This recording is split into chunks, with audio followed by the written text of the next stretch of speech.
everyone, and welcome back to Between Two Coaches. We're on a mission to make fitness more human, and Coach Nick and I are about to be real human today and talk about all the things that are not on a Google Doc right now. So you're getting us in our rawest form.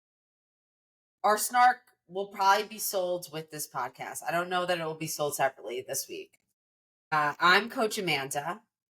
And I'm joined, as always, by my guy, co-host. Coach Nick. Thank you so much for joining us, everyone. We have a very special, well-oiled machine episode. Just kidding. We'll be fine. We're gonna do this because we're really good at working on our feet. But we have a great episode today, and we're gonna dive into pre-race routines, talk about our races and little things that we do as athletes to prepare for races we care about that may surprise you. And then also, as coach, add in some tidbits of how we work with our own athletes before a race and some of the things you might not know that coaches really do. There's a lot of stuff that goes on, at least with my athletes for a race.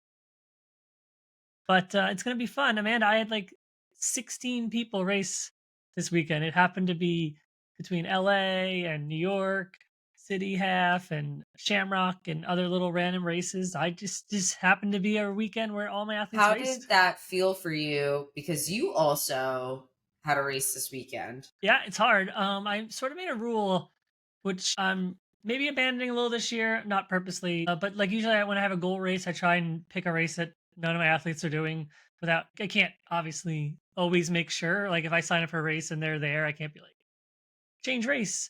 But like I usually pick like a race that like isn't like where everyone's at because it's like a little bit of Yeah. extra on me. And like I try and pick an end of the season race that I care about when everyone else's races are over. Like I did Philly 2 years ago.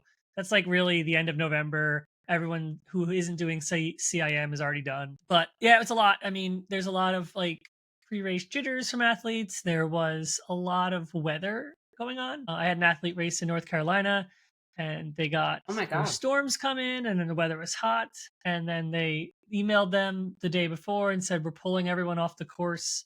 There's a marathon and a half by I think 11 a.m. So they started at 7:15, so you had 3 hours and 45 minutes. But they were giving you the option to quit. They were monitoring storms that were coming, right? It was really bad storms. And then during the race, they moved the time even closer.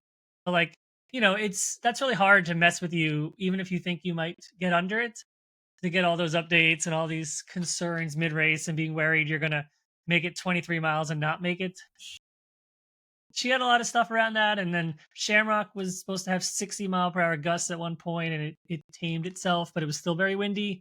So there was a lot of weather stuff. New York City, I know you ran, was the fog was fogging, which meant the humidity was Which humidity. was, if you've been following for any amount of time, you know that I was going to be okay with that. I was like, bring on the steam room. Bring it on.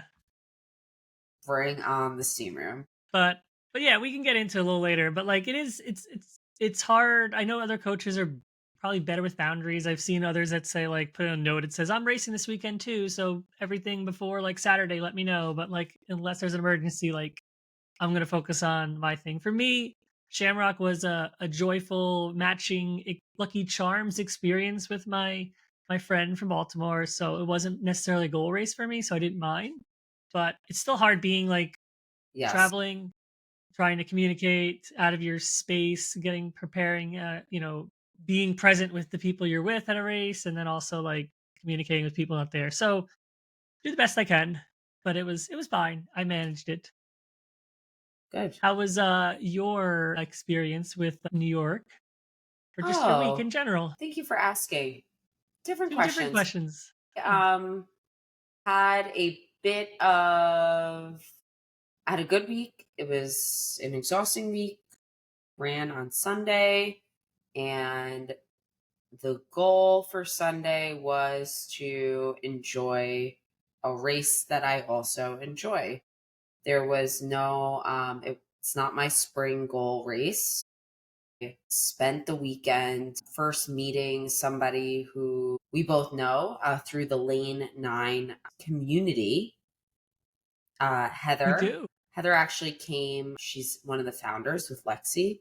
She's it's a community of clinicians and coaches. For those of you who don't know, I highly recommend you check out also their podcast, Lane 9, where they really focus on supporting recreational and competitive athletes who are, you know, experiencing disordered eating disorders, REDS, etc., and how to support the whole athlete. And this community are made up of clinicians and coaches who are informed in that space. So anyway, Yeah, it's an amazing. amazing community. I actually I coached her husband for several Yes, years. Um, so that was cool. fun. So Heather, I had been on Heather and Lexi's podcast and was also featured for on their Substack. And so that's how when we connected, and Heather had shared that she was coming to New York. And so on Friday, she came in on Friday morning, early morning. I was like, come to my spin class Friday afternoon. So she got a taste of the Equinox spin class that I teach, which has a very unique and fun community. So she did that. And then I got to see her as well as Leah, who is Leah. Coach Nick's athlete, but also Yeah. Leah's been on the podcast. She's a fellow run coach, Friend friend of of the the pod, run podcast. coach, and Yeah. physical therapist, and all around amazing human. You can, she's Leah runs DBT. She works under Vicky too, and the Train Smart Run Strong community. Yeah. So that was great. Leah came in and I said, Leah, be my plus one for the Lane 9 lunch event that Heather hosted here on Saturday. So she came with me. I also conned my other friend, our Brooks running team member, Carlos. I was like, Carlos, not only are you good. The tattoo guy.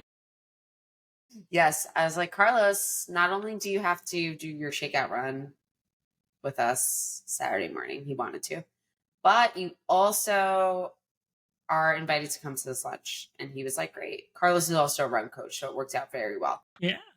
And Leah rode a subway, I heard. Leah did ride a subway. Leah rode a subway uptown. You made I her. made her. Well, so one thing about me is during the winter, I'm not setting any alarms on days I have off. Saturday, Sunday, and Monday, with the exception of a race, which I did set an alarm for on Sunday, of course. I'm not setting an alarm for a long run in the winter. You're out of your mind. So those who run with me, the select few, know that it's not gonna happen. Leah was like, I have brunch with an athlete at 10 a.m. Saturday morning. Ooh, she was putting some limitations on you, constraints on I said, you. first How of good she all, think she is? how long do you think this shakeout run's gonna be? I'm like, this shakeout run I was like, I was shooting for like 20 minutes. Meanwhile, I'm running with these kids and they're like, maybe we do like 30 minutes. I'm like, okay, everyone, we're not understanding the intention of the shakeout run, but I digress. So I let him You know let him how I know. felt, but I was like, all right, I'll go out for 5 more minutes one way. So when she's like, we have to start early because she has this brunch at 10 a.m., I'm like, first of all, it's a shakeout run. Second of all, brunch is not 10 a.m. Nope. Brunch starts at That's 11 at the earliest. breakfast. Really, it's more likely 12 or 1. Okay, Oh, so yeah. let's just set some rules around. You also can't do brunch alone. You need to do brunch with someone else. That's the other rule about brunch. She was doing it with one other person. No, We'll I know, but just you can't do stick. There brunch are other solo. That's the rules. other rule. Then you're just eating lunch by yourself. Yeah, I'm just stating the rules of brunch. Like it has to be at like 11, 12, 1. Really like 12 or 1, and I'm. you can't do it alone. We would do very well at our brunch then, Nick, because I can't do earlier. Oh, I was like, "Ugh, all right, fine. She goes, and Leah is remarkable. She's a remarkable human. So she's like, anything to make your life easier. So Your I Leah was, voice is really good. I was like, anything to make my life easier? That sounds great. Why don't you then take the subway up to me? Okay. I'm like, you're 2 stops away from me, and she's with a friend from home. So I'm like, she's gonna be fine. She's gonna be with You made a small country girl take the subway in the big city. with a Still need, friend. I guess, to help. She was willing to get brunch at 10 a.m. So it was fair Sounds like a game. fun weekend, though. I love it. But and also I wanted to expose her to another popular park in the city because she had already experienced Central Park. So it was time for her to experience Riverside Park, which is my favorite. Oh, It's the that's the one. one. Yeah. So we did that, and then she came to we met again at the lunch, and then her and I looked at each other at a certain point. And we were like, she still had to get her bib and whatnot, and I had to not interact with humans for the next 16 hours or whatever I Peak needed in order to process how many humans I still. was going to be running with the next morning. And I was like, it's time to not exist. It's like wait, what's that? It's like the song from Charlie and the Chocolate Factory when they come out and they like the little Oompa Loompas when they say goodbye to someone leaving. That's like you, like That's me. "Ah," That's me for sure. is that? Yeah. Yeah. I'm like that in every situation. There's just no I don't do well with a lot of humans. People are always shocked when I say that. They're like, "You're such an extrovert." I'm like, "You don't know what that is then because I'm not Nope, we don't. not That's me, not not the me." thing. So we had a great and then Sunday. I mean, I'm skipping a whole part of this race prep, but yeah. Yeah, we'll Oh yeah, save we'll that do for that later. later. Yeah, But yeah. yeah, it was really great to have Leah here for a few days. She's definitely in the ride or die squad, and it was a lovely week. Starting to see some spring weather also in New Great. York makes it lovely. I do We love love spring. spring. Even though it lasts for like 8 days, Yeah, I it's don't I pretty don't love cool. it. Yeah. My week was thanks for asking, was lovely. I I gave didn't give you a chance to everyone ask. the disclaimer in the beginning of this episode that this was going to be a very human experience for me. Nick, how was your week? Thanks for asking. I loved it. It was great. I went down to Virginia Beach, spoiler, which I told you last week, but I'm telling you again, to run the Shamrock Marathon and half How many marathon. I times ran have the you half. ran that half and or marathon? Well, 0 for the marathon, Nice. 2 for the half. Back in 2019, I ran my 70-minute half there, It's which like was my PR. So I that don't know was what I did super to fun back deserve then. I loved the race.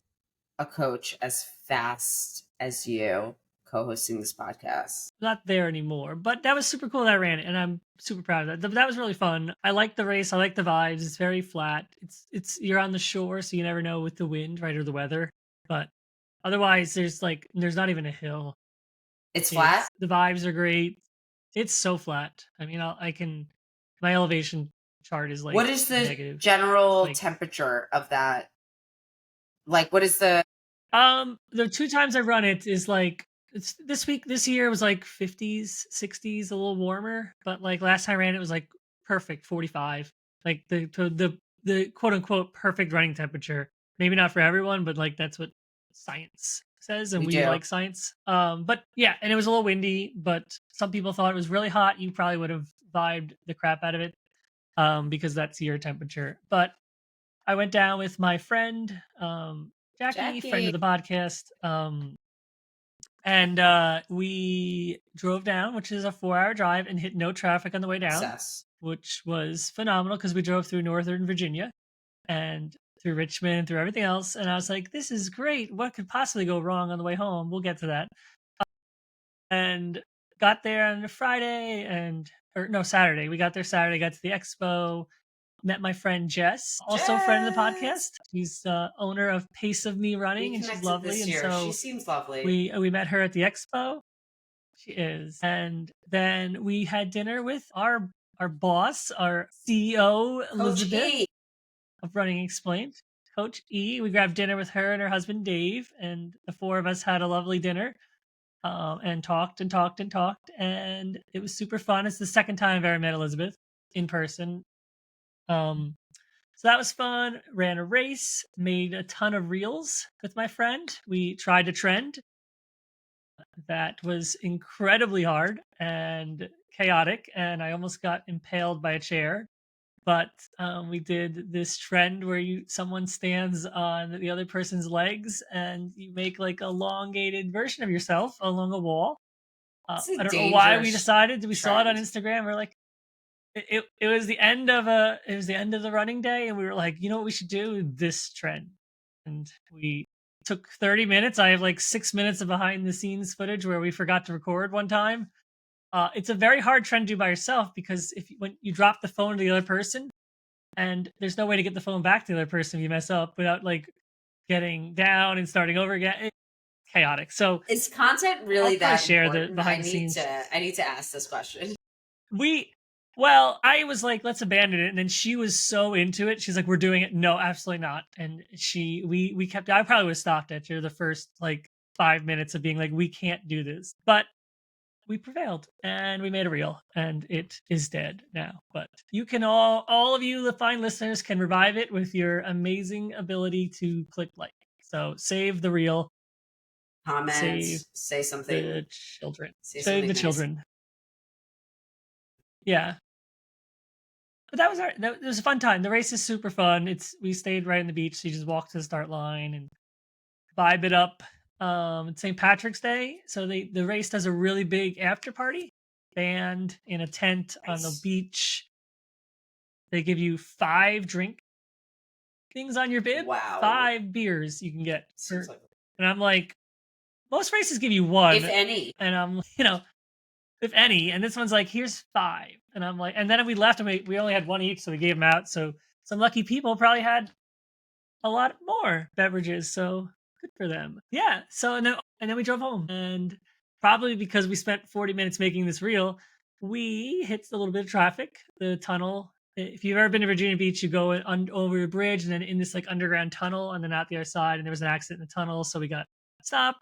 Then we hit not one but 2 isolated thunderstorms that blew through where we were driving, and then massive amounts of traffic. It took 6 hours and Good 23 God. minutes for me to get home. But we did. If you've ever been to Northern Virginia, they have an Easy Pass, like most places, but it's its own set of lanes, and it's very expensive. But there was so much traffic in the normal lanes that I rode like the Easy Pass lanes like a king. Like I felt like I just had like I could go as fast as I wanted to. There was like 7 cars in my lane and 600 in the other lane.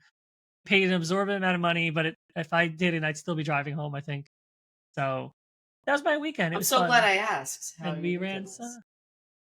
I know. Thank you for asking. I really, really wanted to share, so I'm glad someone asked. So Yeah, yeah, yeah. All right, all right. So the one of the things that we wanted to talk about today, per Coach Nick, because he's the idea man.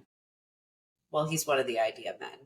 I just didn't have a single idea in my head for today. Not because I don't have ideas, but because I'm overwhelmed. I'm over. you have so many Oh ideas, and no, they're all great. that's definitely not true.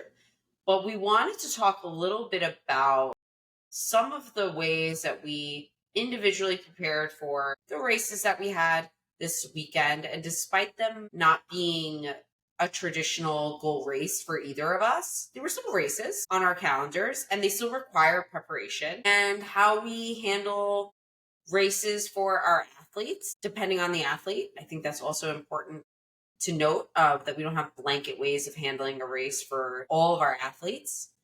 And we'll take it from there. Does that sound good, Coach? Yeah, I love it. It sounds exactly like the way I pitched it, so it sounds perfect. Sounds like I read the text message almost verbatim. Who wants to begin? Well, Amanda, I'll start by You're asking much better at you, it than me.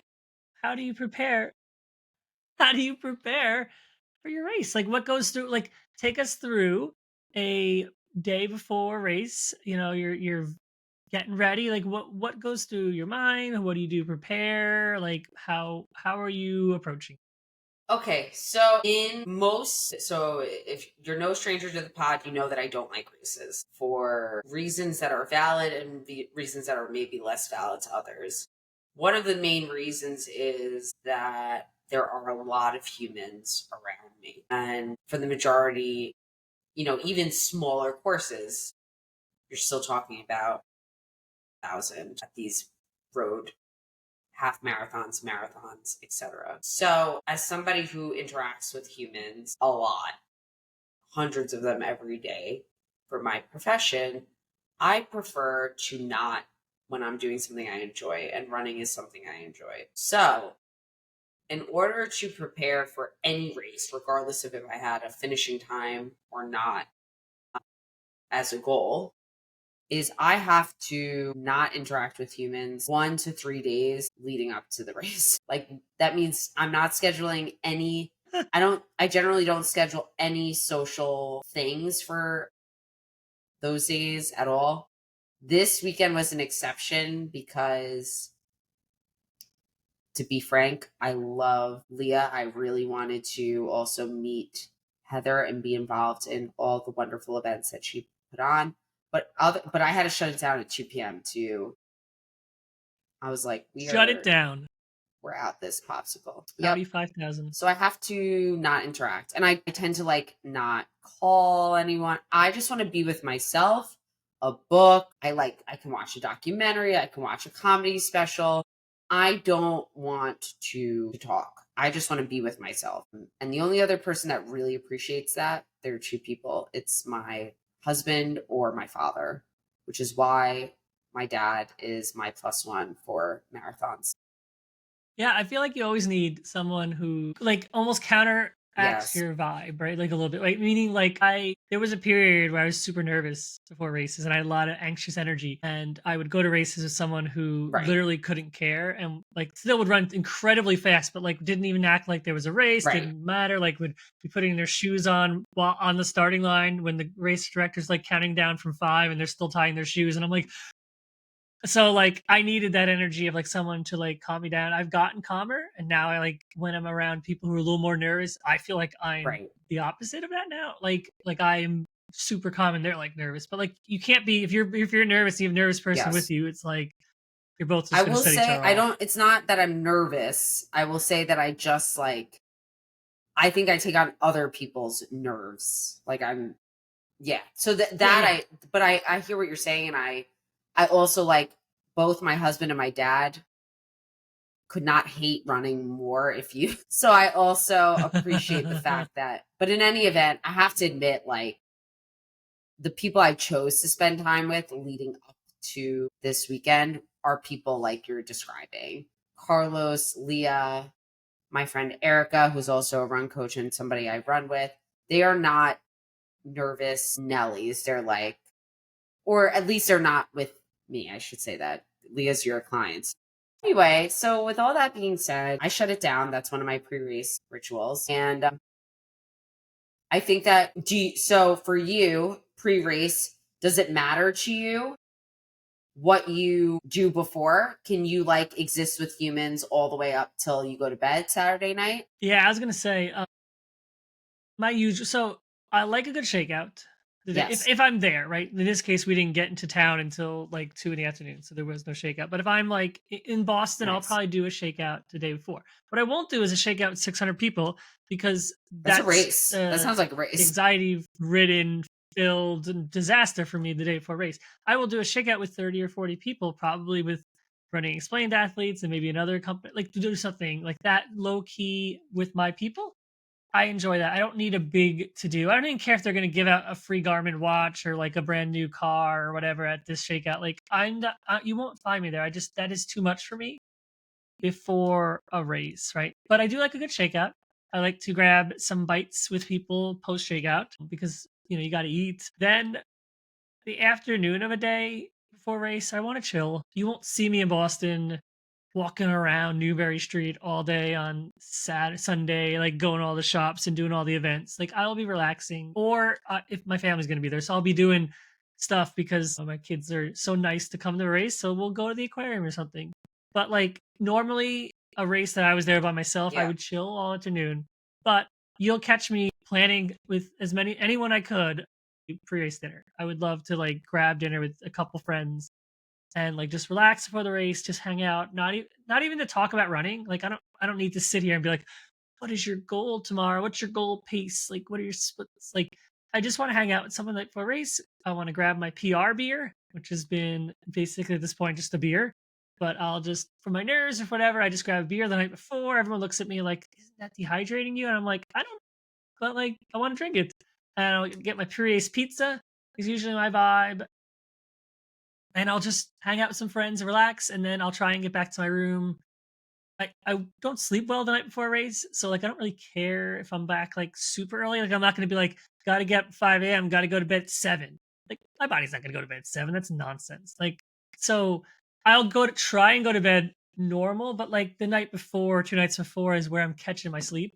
I'm gonna try and do a good job 2 days before a race or 3 days before a race to get more sleep. And then the night before it's like just get in your room, relax, know you're gonna get up an absurd amount, like really early for this thing and just be okay with it. But yeah, for me, the day before race is it can be with friends. The whole day doesn't have to be with friends. If I was hanging out with friends, they'd be back in a room. Like we would just be watching TV or a movie or something like that. That would be the vibe. But otherwise, I can just sit and relax and just watch some show until dinner. That's like my pre-race day So thing. it's so interesting. So I brought us up to you mentioned the dinner and getting together. Don't even want to, like, I'm doing rest and digest on my couch by myself. Like, not even Yeah, I want to eat like the meal that I love eating the night before a long run, which is a bowl of tortellini. cheese tortellini. I want to watch. It's gonna be our shirt. Merch is I just like a showed you these bowl of tortellini. adorable cheese tortellini earrings that Kristen Earrings, got me. yes. Shout out, friend of the pod Yes. slash my athlete slash friend of Amanda too. What was I saying? Tortellini got me distracted.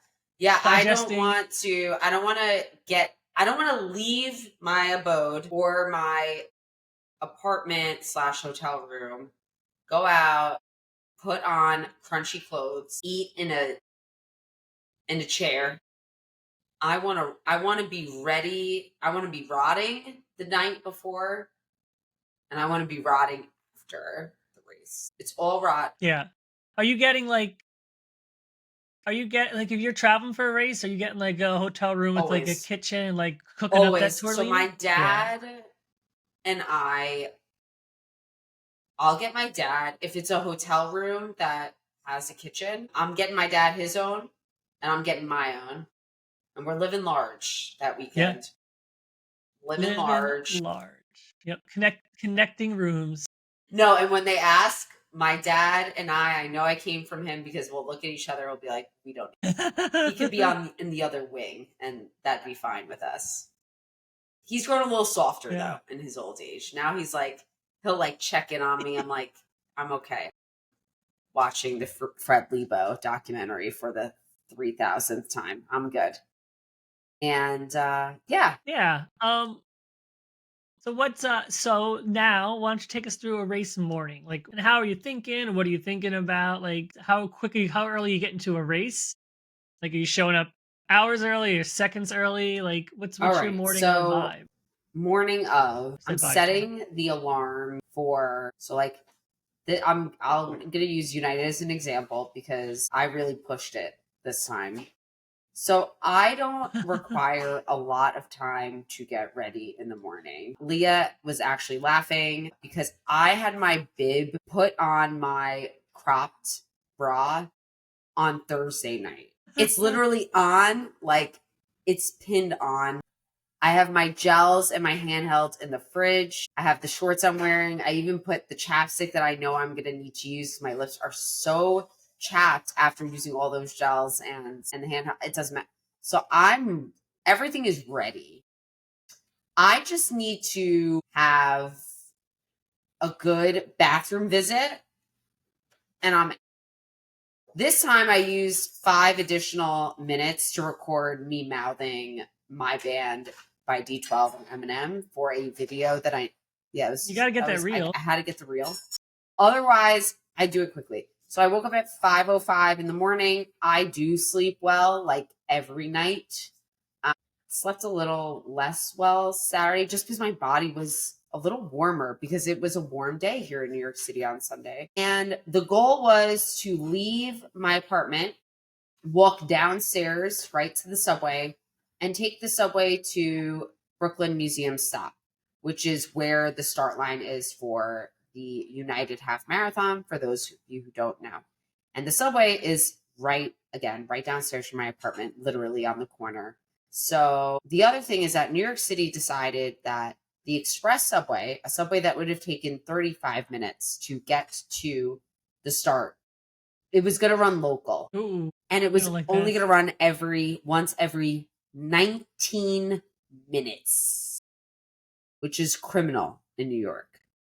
So I made a choice, and the choice was to take a subway not at 6 a.m.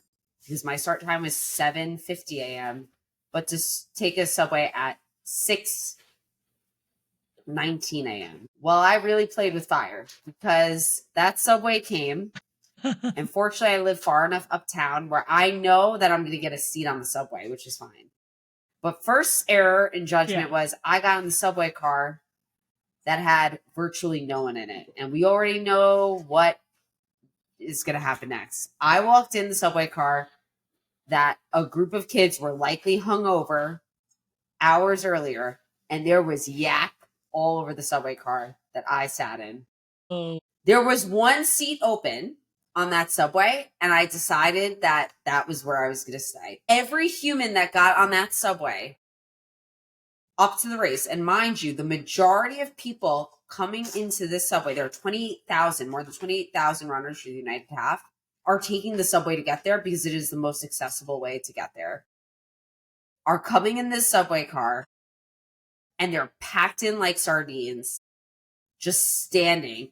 People are losing blood circulation in their arms. They're holding on to the top of the subway. They're pressed. But I'm sitting pretty, and I'm already on my second breakfast sitting on that subway. I'm good. I'm listening to Light Coffee good to House, go. Spotify, but I am getting some anxiety because I'm looking at my watch. The corral, you have to clear security by basically 7:20 to get into your corral at 7:30 for my start time. Oh my God. It's so early. And I literally am walking out of the subway with everyone else who's in wave 2 at probably 7:18 a.m. I'm losing I'm like, oh That's boy. cutting it So close. these little legs, I'm power walking. I get through security. They made you take out all your gels. You can have a handheld in New York City. You can also have a vest with two bottles. But you got to take out all your gels. Which for somebody who's a well-fueled girly, I'm like, oh my gosh. Yeah. I'm like, It's good like 12 thing gels. most of my carbs are in this bottle because I have to unload my bra now for this. So I'm taking it out. I'm taking my arm strap off. They want your watch off. Like it's a whole thing. So I'm Some good info for people who've never done yes. one of these races. Yeah, I've it's never done pretty that wild. before. Heart rate strap, by the way, is new to me on my arm, so I didn't realize like as I'm going through it, and I almost had to get patted down. I'm like, this is ridiculous. So I get through security. Great. It's now 7:30, and I'm hearing over, and as is everyone else, corrals are now open for wave 2. They didn't let anyone into the corrals until, you ready for this? And everyone who was in wave 2 knows this. They didn't let anyone in until it was like 7:43, 44. Everyone was standing outside of like all the way in the back. Mind you, I have not used a porta potty yet because I'm relying on the porta potties in the corrals, which they tell you to basically wait for it. You're like, don't worry, there are porta potties in the corral. Okay. So somebody who does not get stressed race day morning, because I roll with the punches. Now I'm going with it. Yeah. I'm like, oh Getting my God, let me take stressed. out my caffeinated gel and take my first gel as That'll get my let me anxiety just down. add Just this add some crank caffeine. gel, which was actually great. So I have a long sleeve on. I'm taking the long sleeve off. I'm cracking open the gel. I'm now power walking. They let us finally in at like 7:45, and I'm like, race starts at 7:50. I got to get into a porta potty immediately. I'm in the porta potty and I hear, runners, are you ready? I'm in corral. I'm towards the front. I'm at like A or B. And I'm in the porta potties at corral E. A finishing time that I'm like, you know what? It's just gonna be what it's gonna be. I did as I'm walking towards the start line, I'm doing like hip circles, I'm doing some random leg swings. I'm not really warming up for this race. I'm like the first mile, I'm just gonna go really. And if you look at my heart rate, like, the first mile, I'm at like for me a low like 145 for the first low heart rate. I'm like, you know what, Amanda, you're not gonna go out too fast. You're just gonna. So that was my morning of before the race started experience. Yeah. What was yours like? Yeah, this one was relatively easy. So I don't love those big world major 40,000 people massive security races. I always feel like it stresses me out a lot. Boston, they ship you off to this village and you sit there and you just wait and wait and wait Do and you know wait how and many wait and people wait are and wait. at the Shamrock half? Yeah, so this I don't know the numbers, but what I know is that like we walked down the street and like we showed up at the start line and we were like 4 minutes before it started, and we just walked all the way up to the front of our corral and then we stood on the Oh, start line great. and like there was like no issues. We could just kind of walk all the way through. Those are like my vibe races. Like last time I did this race, I literally just walked to the start line and just stood there, like you can just kind of walk around. It wasn't like super gated. It wasn't like security riven. It was just like a small town race. Like you just walk in. So for me on race morning, I'm up silly early amount of time. Like because I'll try and take a pre-race shower to wake me Wow. up. I'll get my coffee in. I'll do my 3 or 4 poops because that's what we I do. don't do 3 or 4. I'll get my outfit ready. It's But you normal. have coffee before And your then race I'll, because you normally oh yeah, you you got to get normally that drink. caffeine. I don't. I don't. It's just that gel. Yeah. I know. I just want that. I want that caffeine, like Okay. free energy, free boost of performance. Also, I just have coffee Then always that's the before my answer. runs. It's always helped me kind of regulate my system, regulators. And Expedite so expedite the process. So I'm up that early. I'm eating my breakfast that I struggle to eat because I'm not a great morning breakfast person. So, I'll have Pop Tarts and a good normal breakfast item for me. And it's easy is English muffin, peanut butter, honey, and banana all together on a little thing. So that's like the breakfast I'll try and take on. I'll have some coffee. If I can't find that or have that, I'll have some liquid calories sometimes before a race. But like those are okay, except for like then I just have to pee so Yeah. much Yeah. more. But like it can supplement a breakfast if you're having a rough morning or like you aren't a great breakfast person. Um, you know, those are also liquid carbs. They're also good for marathoners before a race to help you carb up. Like some of those drinks can help. But yeah, as for me, I'm up super early. Probably got up at we were 2 miles from the start line, so we got up a little less early this time than I normally would. We were up like the race started at 7:30. I was up at Okay. 5:45 probably. I didn't shower this time. I normally do shower. That's just like a pre-morning ritual to like Okay. just wakes me up. Get Have dressed, you tried feel like I before forgot you? something. No, I So haven't maybe yet. I next time. could.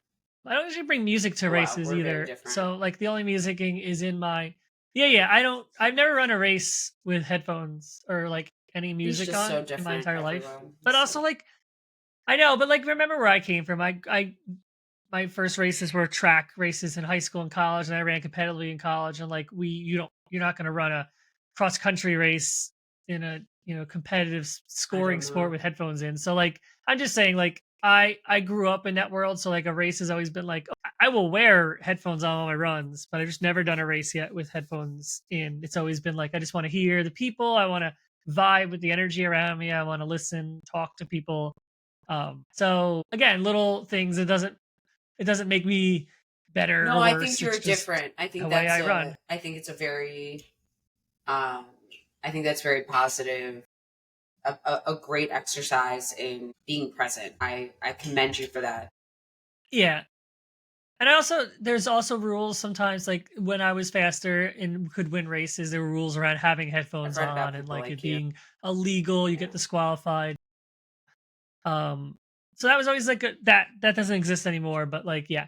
Um, and then, Yeah, so that's my morning. We walked to the start line, bring my gels.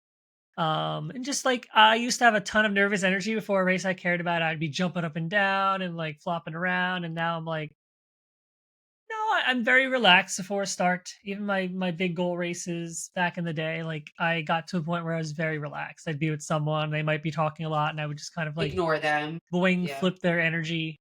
Yeah, like I'd listen to them, but I like for me, the empathetic person I am, like I was kind of like not taking that energy in before my race, but like listening and like they could feel supported, but I That's good. wasn't absorbing. So I gotten better at that because I do like to have someone around before a race. I don't like to be at a race alone. At this point, like I just enjoy the camaraderie of others. That's why I race. It's fun. So yeah. But that's like my vibe. So this race very easy. We walked up, got to the start line, started the race, and we were off. Race was fun, full of vibes. But but yeah, so that's kind of like my typical race morning, race fueling, race eating. I think the other thing we just wanted to touch upon a little bit was like how we work with our athletes. Going into a race, like I'll touch a little bit. Like, I know pre-race I do a call with any athlete who wants one. Some do, some don't. Some get a little more anxious with a call. Some enjoy it, but I always offer it just in Me case too. they know it's there. I a pre-race call for me is a lot around the idea of mantras and positivity around their training block, like reminding them of like the things they've overcome to get here and why they can do this, and less of like, okay, for the first 5 miles run this pace, and then for the next 5 miles run this pace, which is faster than that, and then the next five run this. I'll bring up critical points in the race, like in a marathon I always want to make sure I talk about this part of the race and how you should feel, right, and associating feelings around certain parts of the race, because I think expectation management is the name of the game when it comes to racing. Like if you tell someone, "Oh, you're super in shape," and you're it's going to feel easy. The second it doesn't feel easy, they're going to fall apart. So like don't tell someone that, because no matter what you're doing in Yes. a race, it's going to hurt, right? So like giving people expectations on how a marathon should feel, like it shouldn't feel like death at mile 2, but like it's going to gradually feel terrible. So yeah, like that's how I work with athletes. And then like, the race plan isn't some specific laid out pacing thing. And then a lot of just helping them with their nervous energy before a race, like text messages, emails, phone calls. It's really just trying to calm them down, right? Because they're running the race. So even if I believe they can do it and they're capable, it's helping them get there too, right? Because that's ultimately they need to be there. They're doing the work, right? Yeah, I like that approach a lot. I would say for my athletes, similarly, I always offer the call for some. They are like, oh, no, I don't need that. Let's just write about, it's just, we have to do what works best for the people we're working with. And it also depends Yes. on the race and what people associate with it. Some people are just really like, I'm really just doing this with a friend and I kind of just want to treat it like a long run and oh great. Or I just want to treat it like a whatever, a fun thing. So there are some folks I work with who want some specifics around paces when it comes to race.